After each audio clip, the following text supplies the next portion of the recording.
Hey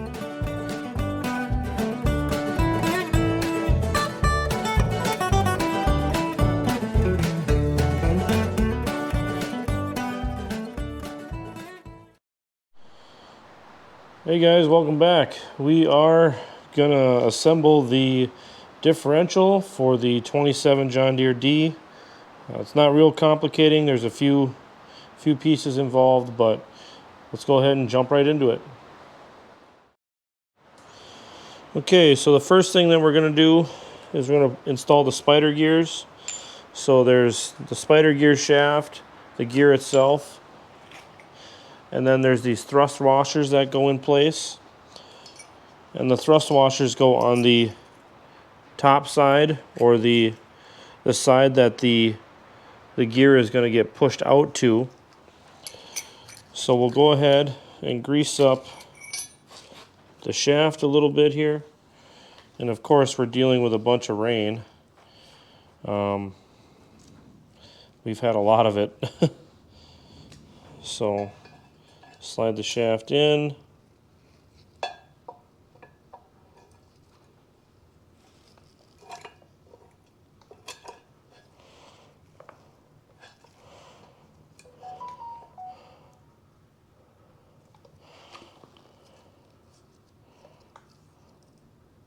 Just like that.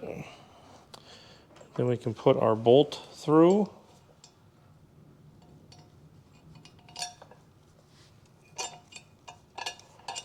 Just like that. And we are going to double nut these bolts, but I just want to loosely install it there.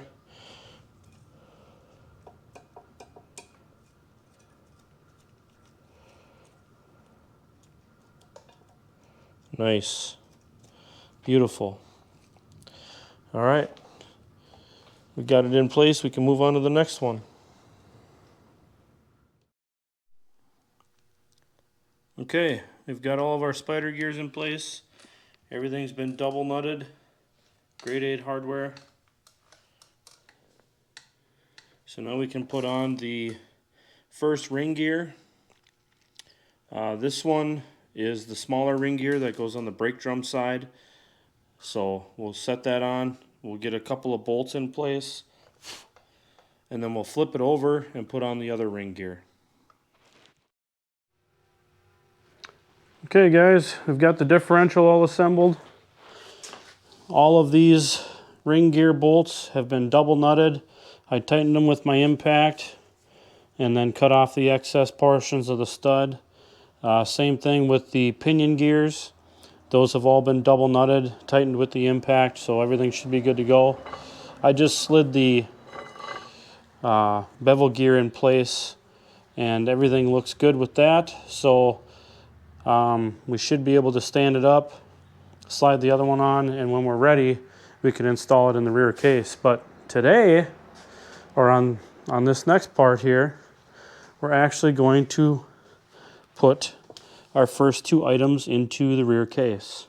The reverse idler and shaft, the oil trough and gear stays, and then the cam followers.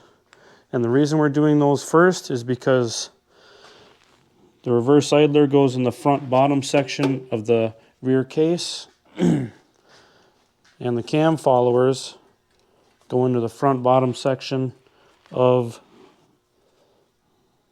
the crankcase portion.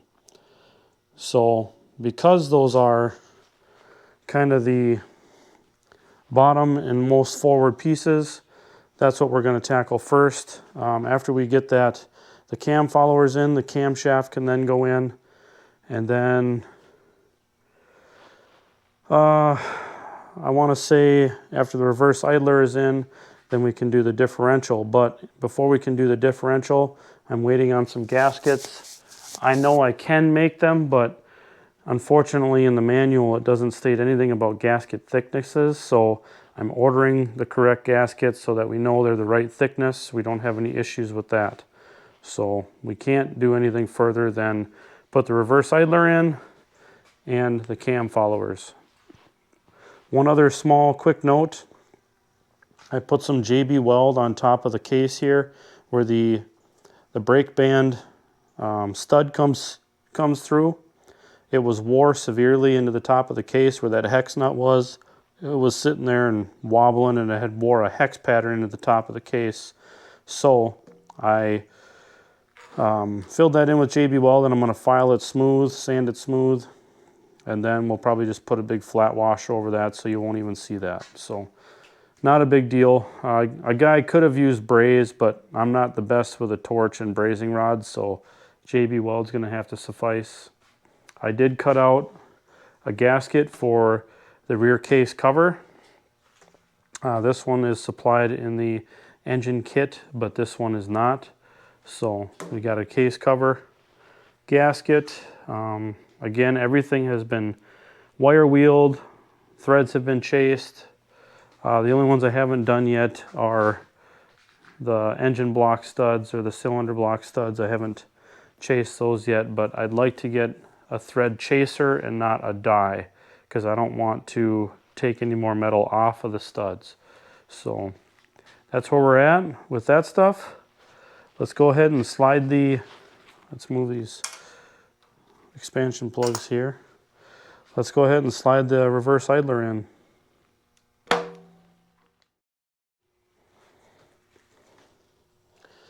Okay, let's see how well the shaft fits that David made for us.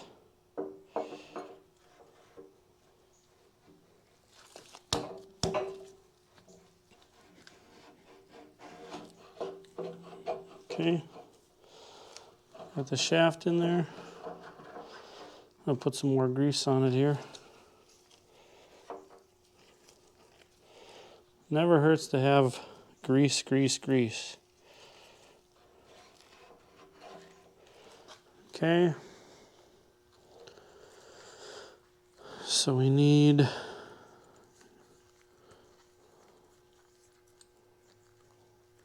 our first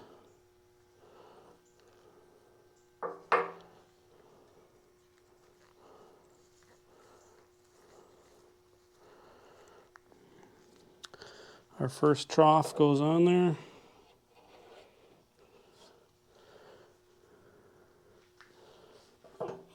And then put some grease inside the gear here. A liberal amount of grease. Emphasis on the grease.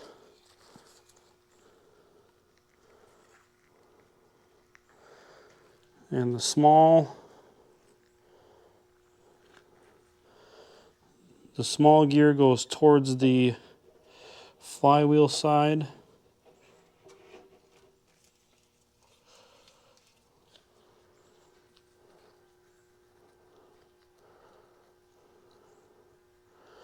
And the bolts go towards the front. Oh. Gotta back out the set bolt a little bit.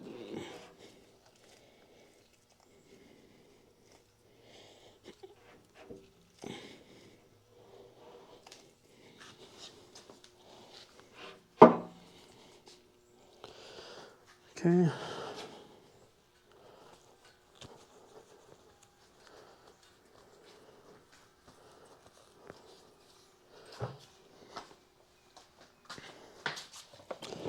Grab my brass hammer, because I'm going to have to give it some light taps to get it through. I think there's a little bit of excess Gliptol in there.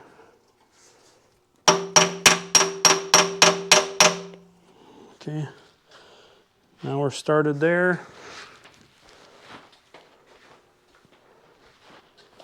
Let's see if we can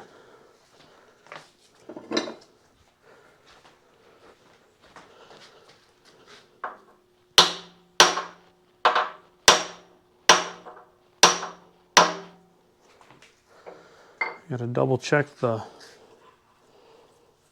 there's a flat here. Ooh, that gear turns real nice.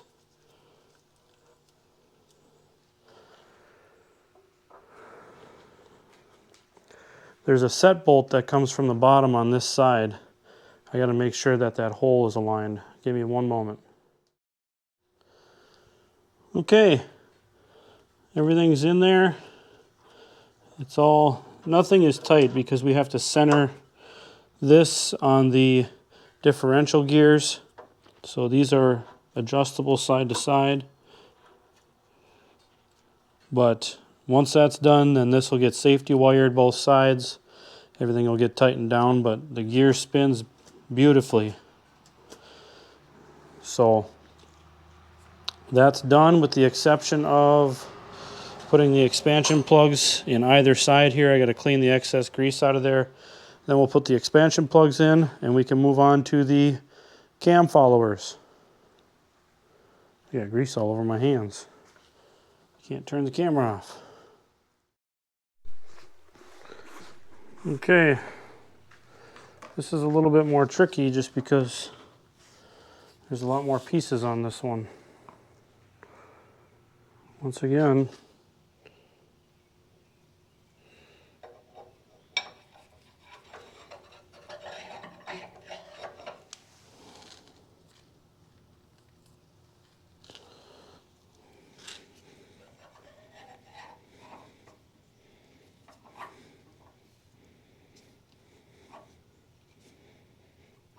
put plenty of grease on there to get things started.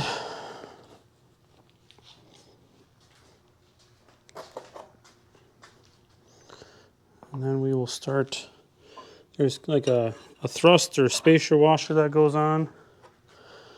And there's a spacer tube. And then our first cam follower goes on. And then a spacer, and another cam follower,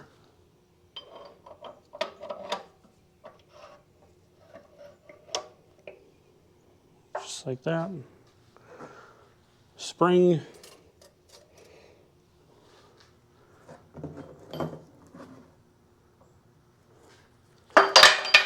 and of course, always got to drop one, right?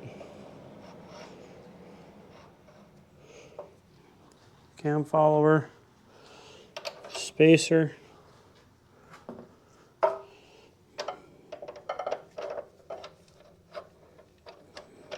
another cam follower.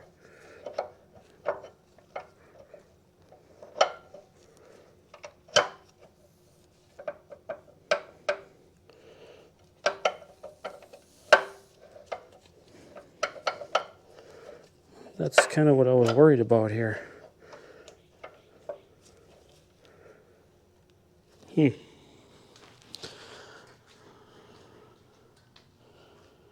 There was a mysterious bushing that I found. Let me see if I still have it. Yes, I do. This bushing here. It's not listed in the parts manual, but I believe it goes in this journal here. Now, here's the thing. Keep dropping stuff. This shaft does not rotate, but you see all that play there? We don't want that play.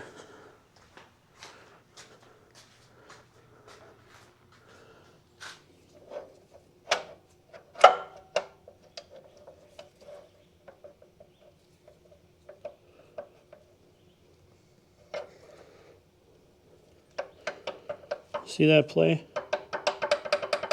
We don't want that if we're going to be trying to get the valves right.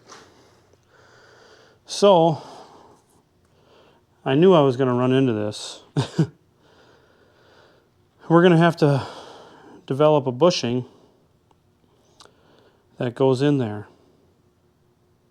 because this bushing is cracked and broken. Could I reuse it? Yeah, but we've already done this much work. Why would I try and reuse a broken bushing? Well, that's going to do it.